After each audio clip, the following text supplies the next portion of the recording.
News 18 digital ಕಂಟೆಂಟ್ಗೆ ಸ್ವಾಗತ. ನಾನು ಸಂಜಯ್, ದಾವಣಗೆರೆ ಜಿಲ್ಲಾ ವರದಿಗಾರ. ದಾವಣಗೆರೆ ಜಿಲ್ಲಾದ್ಯಂತ ಈಗ ಒಂದು ದೊಡ್ಡ ಸಮಸ್ಯೆ ಎದುರಾಗಿದೆ ಅಂದರೆ ಅದು ಕಳ್ಳರ ಕಾಟ, ಅಡಿಕೆ ಕಳ್ಳರ ಕಾಟ. ಯಾಕಂದರೆ ಈಗಾಗಲೇ ಅಡಿಕೆಗೆ ಸಾಕಷ್ಟು ಚಿನ್ನದಂತಹ ಬೆಲೆ ಬಂದಿರೋ ಹಿನ್ನೆಲೆಯಲ್ಲಿ ಸಾಕಷ್ಟು ಕಳ್ಳರು ಉಟ್ಕೊಂಡಿರುವಂಥದ್ದು. ಯಾಕಂದರೆ ಅಡಿಕೆ ತೋಟಗಳಲ್ಲಿ ಕಷ್ಟಪಟ್ಟು ಸಾಲ ಮಾಡಿ ಅಡಿಕೆ ತೋಟವನ್ನು ಬೆಳೆಸಿ ಇನ್ನೇನು ಕಟಾವು ಮಾಡಬೇಕು ಅನ್ನೋಂಥ ಸಂದರ್ಭದಲ್ಲಿ ಕಳ್ಳರ ಕಾಟ ಯಥೇಚ್ಛವಾಗಿ ಕಾಡ್ತಾ ಇದೆ ಜಿಲ್ಲೆಯಲ್ಲಿ. ಈಗ ಈ ಅಡಿಕೆ ಏನು ಬಂಗಾರದ ಬೆಲೆ ಬಂದಿರುವ ಹಿನ್ನೆಲೆಯಲ್ಲಿ ರಾತ್ರೋರಾತ್ರಿ ತೋಟಗಳಿಗೆ ನುಗ್ಗಿ ಕದಿಮರು ಅಡಿಕೆಯನ್ನು ಕಳ್ತನ ಮಾಡುವಂಥ ಕೆಲಸಕ್ಕೆ ಮುಂದಾಗಿರುವಂಥದ್ದು. ಈಗ ಏನು ಸರಿಸುಮಾರು ಹಸಿ ಅಡಿಕೆಗೆ 1 ಕ್ವಿಂಟಾಲ್ಗೆ 8,300 ಗಡಿ ದಾಟಿದೆ. ಅದಲ್ಲದೆ ಒಣ ಅಡಿಕೆಗೆ, ಬೇಯಿಸಿದಂಥ ಅಡಿಕೆಗೆ 68,000ದಿಂದ 70,000 ಗಡಿವರೆಗೂ ಮುಟ್ಟಿರುವಂಥದ್ದು. ಹೀಗಾಗಿ ಸಾಕಷ್ಟು ಕಳ್ಳರು ಕೂಡ ಏನು ಕಷ್ಟಪಡ್ದೇ ದುಡಿಬೋದು ಅಂತ ಹೇಳಿ ಏನು ರಾತ್ರಿ ಕಳ್ತನಕ್ಕೆ ಇಳಿದಿರುವಂಥದ್ದು.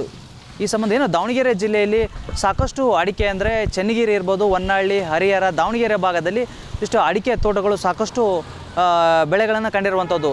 ಇಂಥ ಬೆಳೆಗೆ ಈಗ ಕನ್ನ ಹಾಕಲು ಮುಂದಾಗಿರುವಂಥ ಕಳ್ಳರಿಗೆ ರೈತರು ಕೂಡ ಒಂದು ಹೆಜ್ಜೆ ಮುಂದೆ ಹೋಗಿ CC ಕ್ಯಾಮ್ರಾದ ಮೊರೆ ಹೋಗಿರುವಂಥದ್ದು. ಯಾಕಂದರೆ ಈಗ ಕಳ್ಳರ ಕೈಚಳಕವನ್ನು ಸೆರೆ ಹಿಡಿಯೋಕ್ಕೋಸ್ಕರ ರೈತರು ಕೂಡ ತಮ್ಮ ತೋಟಗಳಿಗೆ CC ಕ್ಯಾಮ್ರಾ ಕಣ್ಗಾವಲನ್ನು ಹಾಕಲಿಕ್ಕೆ ಮುಂದಾಗಿರುವಂಥದ್ದು. ಏನು CC ಕ್ಯಾಮ್ರಾ ಹಾಕಿದ್ರೂ ಕೂಡ ಸಾಕಷ್ಟು ಕಳ್ಳರು ಆ ಒಂದು CC ಕ್ಯಾಮ್ರಾವನ್ನು ಕಣ್ಮರಿಸಿ ಅಡಿಕೆ ಕಳ್ತನವನ್ನು ಮಾಡ್ತಿದ್ದಾರೆ. ಹೀಗಾಗಿ ಹಲವಾರು ಪೊಲೀಸ್ ಠಾಣೆಗಳಲ್ಲಿ ಚೆನ್ನಗಿರಿ ಇರ್ಬೋದು, ಬಸವಪಟ್ಟಣ ಇರ್ಬೋದು, ದಾವಣಗೆರೆ ಗ್ರಾಮಾಂತರ ಇರ್ಬೋದು, ಈ ಭಾಗಗಳಲ್ಲಿ ಅಡಿಕೆ ಕಳ್ತನದ ಪ್ರಕರಣಗಳು ಸಾಕಷ್ಟು ದಾಖಲಾಗಿರುವಂಥದ್ದು. ಆದರೆ ಎಲ್ಲೋ ಒಂದು ಕಡೆ ಈ ಅಡಿಕೆ ಕಳ್ತನ ಮಾಡುವಂಥವ್ರಿಗೆ ಒಂದಿಷ್ಟು ಬ್ರೇಕ್ ಹಾಕಬೇಕು ಅಂತ ಹೇಳಿ ಈಗ ರೈತರು ಮುಂದಾಗಿರುವಂಥದ್ದು. ಹೀಗಾಗಿ ಏನು ರೈತರು ಒಂದು ಒಕ್ಕರ್ಲಿಂದ ಹೇಳುವಂಥದ್ದು ಏನಂದರೆ, ನಮಗೆ ಪೊಲೀಸರು ಕೂಡ ಸಾಕಷ್ಟು ಬೀಟ್ಗಳನ್ನು ಹೆಚ್ಚಳ ಮಾಡಬೇಕು. ಯಾಕಂದರೆ ರಾತ್ರಿ ಸಮಯದಲ್ಲಿ ಕಳ್ಳರ ಕಾಟ ತಪ್ಪಿಸ್ಬೇಕಂದ್ರೆ ಬೀಟ್ಗಳನ್ನು ಹೆಚ್ಚಳ ಮಾಡಬೇಕು. ಅವ್ರಿಗೆ ಬೇಕಾದಂಥ ಹಣ ಸಹಾಯವನ್ನು ಬೇಕಾದರೂ ಕೂಡ ನಾವು ಮಾಡ್ತೀವಿ ಅಂತೇಳಿ ರೈತರು ಹೇಳ್ತಿರುವಂಥದ್ದು. ಯಾಕಂದರೆ ಈಗ ಅಡಿಕೆ ಕಳ್ತನ ಮಾಡ್ಕೊಂಡು ಹೋಗ್ತಾರೆ, ಸಾಕಷ್ಟು ಹಣ ವ್ಯಯವಾಗುತ್ತೆ. ಅದ್ರ ಬದಲು ನಮ್ಮ ಅಡಿಕೆ ಉಳಿತಾಯ ಆಯಿತು ಅಂದ್ರೆ ನಾವು ಅದರಲ್ಲಿ ಬರ್ತಕ್ಕಂತಹ ಲಾಭದಲ್ಲಿ ನಾವು ಅವರಿಗೆ ಒಂದಿಷ್ಟು ಪೊಲೀಸ್ ಇಲಾಖೆ ಕೂಡ ನಾವು ಹಣವನ್ನು ಕೊಡ್ತೀವಿ. ಹಾಗಾಗಿ ಒಂದಿಷ್ಟು ಪೊಲೀಸ್ ಇಲಾಖೆಯವರು ಎಚ್ಚೆತ್ಕೊಂಡು ನೈಟ್ ಬೀಟನ್ನು ಹೆಚ್ಚಳ ಮಾಡಬೇಕು ಅಂತೇಳಿ ಈಗ ಒಂದು ಪೊಲೀಸರಿಗೆ ರೈತರು ಆಗ್ರಹವನ್ನು ಮಾಡ್ತಿರುವಂಥದ್ದು. ಕೆಲವು ಕಡೆ ಒಣ ಅಡಿಕೆನೂ ಕಳ್ತನ ಆಗಿದ್ದಾವೆ. ಎಲ್ಲಿ ಅಂದರೆ ಅವ್ರು ಯಾವ ಕೇಣಿ ಮನಿ ಅಂತ ಮಾಡ್ತಾರೆ, ಅವ್ರು ಸುಲಿಗೆ ಆಗ್ತಾ ಇರ್ತೈತಿ, 24 ಗಂಟೆ ಇರೋಕ್ಕಾಗಲ್ಲ. ಒಂದೇ ಒಂದು ಚೀಲ ಕಳ್ತನ ಆದರೂ ಕೂಡ ಒಂದು 65-70 ಸಾವಿರ ರೂಪಾಯಿ ಆತಂದು ರೈತಂದು ಹೋಗುತ್ತೆ. ಹಸಿ ಅಡಿಕೆ ಕಾಯೋದಂತೂ ತುಂಬ ಕಷ್ಟ.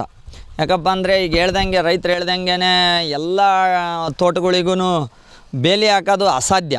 ಯಾಕಂದರೆ ಇನ್ನೊಬ್ರದ್ದು ಬದ ಇರ್ತೈತಿ, ಇವರ ನಡುವೆ ಅಂಡರ್ಸ್ಟ್ಯಾಂಡಿಂಗ್ ಇರ್ತೈತಿ, ಅವೆಲ್ಲ ಆಗದೇ ಇರೋ ಮಾತು. ಇದಕ್ಕೆ ಏನಪ್ಪ ಅಂದರೆ ನಮ್ಮ ಜಿಲ್ಲಾ ಪೊಲೀಸ್ ವರಿಷ್ಠಾಧಿಕಾರಿಗಳಾದಂಥ ಉಮಾ ಪ್ರಶಾಂತ್ ಮೇಡಮ್ ಅವರು ಒಂದು ಸೂಕ್ತ ಕ್ರಮನೂ ತಗೋಬೇಕು. ಆಮೇಲೆ ಭಾಳ ಇದನ್ನ ಸೀರಿಯಸ್ಸಾಗಿ ತಗೋಬೇಕು.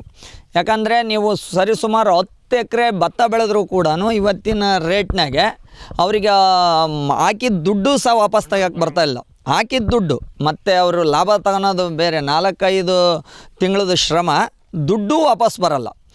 ಆ ರೀತಿ ಇದು ಏನೋ ದೇವ್ರ ಅನುಗ್ರಹ. ಆಮೇಲೆ ಎಲ್ಲ ಮಾರ್ಕೆಟು ಹೊರದೇಶದಲ್ಲಿ ಈ ಬೆಳೆ ಇಲ್ಲ, ವಿಶೇಷವಾಗಿ ನಮ್ಮ ಕರ್ನಾಟಕ ಆದಾಗ ಅದ್ರಾಗೂ ನಮ್ಮ ಭಾಗ ಏನಿದೆಯಲ್ಲ ಇದು ಅಡಿಕೆ ನಾಡು. ದಯವಿಟ್ಟು ಎಲ್ಲ ಮಾಧ್ಯಮಗಳ ಮೂಲಕನೂ ಕೇಳ್ಕೊಳೋದು ಇಷ್ಟೇ, ಇದಕ್ಕೆ ಏನು ಇದೆಯಲ್ಲ ಒಂದು ಜಿಲ್ಲಾಡಳಿತ ಸೂಕ್ತ ಕ್ರಮ ತಗೊಂಡು ರೈತರಿಗೊಂದು ಅಭಯ ನೀಡಬೇಕು. ನಾವು ಏನೇನೋ ಎಲ್ಲ ನಮ್ಮ ಸಪೋರ್ಟ್ ಇದ್ದೀವಿ ಅಂತ ಹೇಳಿ ಆವಾಗ ಆಟೋಮೆಟಿಕ್ಕಾಗಿ ಇದಕ್ಕೆ ಕೈ ಹಾಕೋರು ಒಂದು ಸಲ 100 ಸಲ ಯೋಚನೆ ಮಾಡ್ತಾರೆ. ಅಡಿಕೆ ರೇಟು ಉತ್ತಮವಾಗಿದೆ, ಕಳ್ಳರ ಕಾಟ ಜಾಸ್ತಿ ಆಗಿದೆ. CC ಕ್ಯಾಮ್ರಾ ಹಾಕಿದ್ರು ಒಂದು ರೂಟಿಂದ ಬಿಟ್ಟು ಇನ್ನೊಂದು ರೂಟ್ ಬಂದು ಕೆಡ್ತಾ ಇದ್ದಾರೆ. ಆಮೇಲೆ ಮುಂಚೆ 50, 45, 50 ಸಾವಿರ ಲಾಸ್ಟ್ ಇತ್ತು. ಈಗ ಹಳೆ ಅಡಿಕೆ 68 ಇದೆ. ಈಗ ಬೇಯಿಸಿರೋದು ಹೊಸದು 66, 64 ತನಕ ಬೆಲೆ ಬಂದಿದೆ. ಒಳ್ಳೆ ಉತ್ತಮ ಬೆಲೆ ರೈತರಿಗೆ. ಕಾಯಿ ತೂಕ ಹಸಿ ಅಡಿಕೆ 8,300 ಇತ್ತು, ಮೊನ್ನೆ 8,000 ತನಕ ಆಗಿದೆ. ಒಳ್ಳೆ ಬೆಲೆ ಇದೆ. ಕಳ್ಳರ ಕಾಟ ಜಾಸ್ತಿ ಆಗಿದೆ. ಡಿಪಾರ್ಟ್ಮೆಂಟರ್ ಇದೇನು ತಿಳ್ಕೊಂಡು ಒಂದು ಸ್ವಲ್ಪ ರಾತ್ರಿ ಅವನು ಜೀಪ್ ತಗೊಂಡು ಗಸ್ತು ತಿರುಗಿದ್ರೆ ಒಂದು ಸ್ವಲ್ಪ ಕಮ್ಮಿ ಆಗುತ್ತೆ, ರೈತರಿಗೂ ಅನುಕೂಲ ಆಗುತ್ತೆ. ಈಗ ರೈತರು ಎಲ್ಲ ಅಡ್ಡಾಡಿ ತಂತಿ ಬೇಲಿ ಅವನ್ನ ಹಾಕೋಕ್ಕಾಗಲ್ಲ. ಈಗ ಒಂದು ಹೊಲ ಆದರೆ ಹಾಕ್ಬೋದು, ಒಂದು 10 ಹೊಲ ತಕ್ಕ ಹಾಕ್ಬೇಕಂದ್ರೆ ಕಷ್ಟ. ಹಂಗಾಗಿ ಈ ಡಿಪಾರ್ಟ್ಮೆಂಟವ್ರು ಒಂದು ಸ್ವಲ್ಪ ಕ್ರಮ ತಗೋಬೇಕು. ಈಗ ಒಂದು ರೌಂಡ್ ಹಾಕಿ ಅವ್ರು ಸೈರನ್ಸ್ ಹಾಕ್ಯಂತ ಬಂದರೆ ರಾತ್ರಿ ಅವರಿಗೆ ಎದಕ್ಕೆ ಭಯ ಹುಟ್ಟುತ್ತೆ. ಆಮೇಲೆ ಈ ಸಿಕ್ಕರ್ನ ಬಿಡಿಸ್ಬಾರ್ದು, ಅದು ಭಾಳ ಇಂಪಾರ್ಟೆಂಟ್ ಇದು. ಹಂಗಾಗಿ ಈ ರೈತರಿಗೆ ಅನುಕೂಲ ಆಗಂಗೆ ಮಾಡಬೇಕು. ಇನ್ನೊಂದು ಅಳಲು ಏನಪ್ಪ ಅಂದರೆ, ಏನು ಚಿಲ್ಲರೆ ಸಗಟು ವ್ಯಾಪಾರಿಗಳು ಏನಿರ್ತಾರೆ, ಅಡಿಕೆ ವ್ಯಾಪಾರಿಗಳು, ಅಂಥವ್ರ ಮೇಲೆ ಪೊಲೀಸರು ಕೂಡ ನಿಗಾವನ್ನು ವಹಿಸಬೇಕು ಅಂತ ಹೇಳ್ತಿದ್ದಾರೆ. ಯಾಕಂದರೆ ಚಿಲ್ಲರೆ ವ್ಯಾಪಾರಿಗಳಿಗೆ ಈ ಕಳ್ತನ ಮಾಡ್ಕೊಂಡಂತಹ ಅಡಿಕೆಗಳನ್ನು ಚಿಲ್ಲರೆ ವ್ಯಾಪಾರಿಗೆ ಮಾರಾಟ ಮಾಡ್ತಾರೆ ಅಂತ ಹೇಳಿ ಒಂದಿಷ್ಟು ಸುಳಿವುಗಳು ರೈತರಿಗೆ ಸಿಕ್ಕಿರುವಂಥದ್ದು. ಹಾಗಾಗಿ ಈಗ ರೈತರು ಕೂಡ ಸಾಲ ಸೋಲ ಮಾಡಿ ಅಡಿಕೆ ಬೆಳೆದಿರ್ತಾರೆ. ಇಂಥ ಸಂಕಷ್ಟದಲ್ಲಿ ಈ ರೀತಿ ಕಳ್ತನ ಮಾಡ್ಕೊಂಡು ಹೋದರೆ ನಮಗೆ ಬರುವಂಥ ಲಾಭ ಕೂಡ ಸಿಗೋದಿಲ್ಲ, ಸಾಕಷ್ಟು ನಷ್ಟ ಉಂಟಾಗುತ್ತೆ ಅಂತೇಳಿ ರೈತರು ಒಂದಿಷ್ಟು ಆಕ್ರೋಶವನ್ನು ಹೊರ ಹಾಕ್ತಾಯಿದ್ದಾರೆ. ಅದಲ್ಲದೆ ಕೂಡ ಈಗ ಕೆಲವೊಂದು ಪೊಲೀಸ್ ಠಾಣೆಗಳಲ್ಲಿ ಪ್ರಕರಣ ದಾಖಲಾಗಿದ್ದರೂ ಕೂಡ ಏನು ಅದಕ್ಕೆ ಸರಿಯಾದಂಥ ಶಿಕ್ಷೆ ಅವರಿಗೆ ಆಗೋದಿಲ್ಲ.